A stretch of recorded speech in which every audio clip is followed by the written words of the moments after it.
to our block center. The block area is one of my favorite areas in the classroom because there are so many benefits to block play. There's physical, cognitive, creative, social domains, and they're all explored during block play. It may seem like they are simply building in the block area, but there is also the process of imagining a structure, choosing shapes, and experimenting with building and strategies.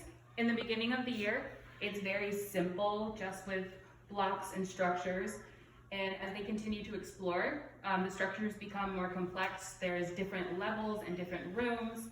And teachers will begin to incorporate different materials into block play to promote coordination and creative expression. We did it. Welcome to our investigation station where we have math and science areas. Math helps children learn math concepts through authentic experience. It allows them to see how math is done by counting, measuring, making patterns. We never use worksheets, but we do provide a notebook for children to sketch their ideas on.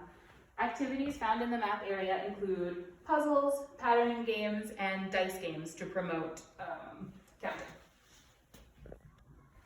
Welcome to our science area.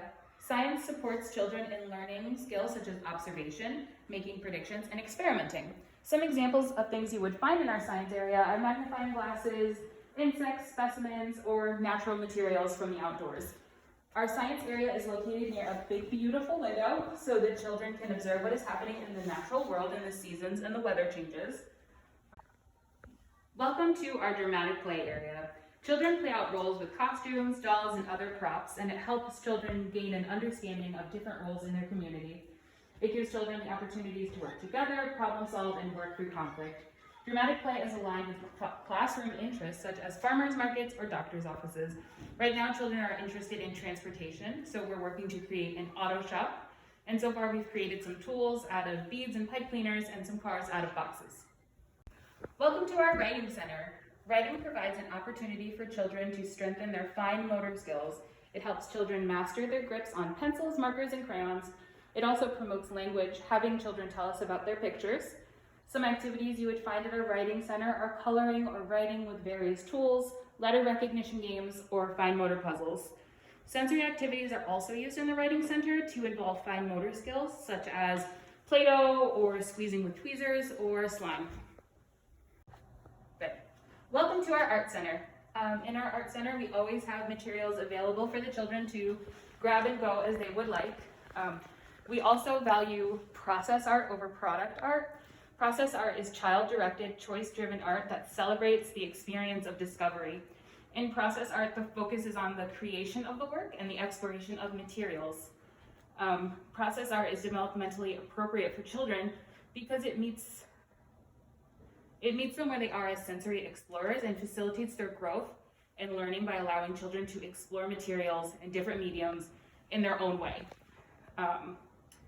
Process art encourages children to use creative and critical thinking skills, act creatively, independently, and imaginatively. And you can create process art at home too, to provide interesting materials, allow the children to follow their own interests, and offer self-serve art supplies. And always ask open-ended questions and make objective comments. So I can see that you're using the yellow crayon. Can you tell me why you chose yellow? This is our library area. So we have books about what we're studying. So this week there's a lot of trains and cars and trucks and transportation books.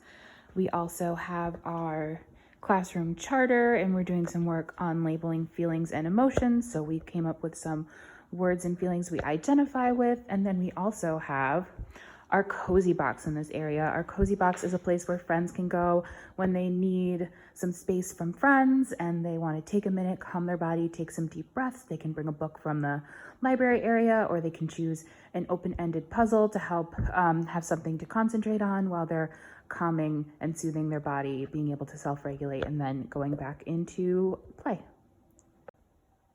Welcome to our meeting area. This is where we have our morning meeting and we talk about what the weather is. We do our question of the day in English and Spanish. We also read a story and talk about something to do with our unit that we're studying. This week we're doing cars and trucks and transportation.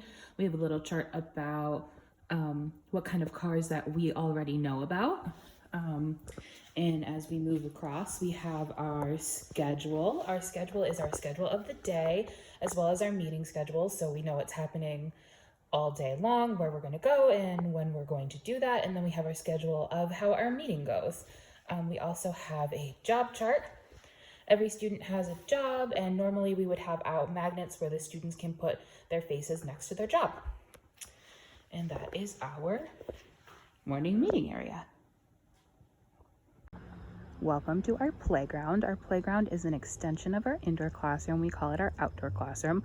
We use intentional planning to set up areas just like we do inside, like with our construction site in our sandbox and our obstacle course. We have a traveling library on the table. We have some tires for climbing, a little garden.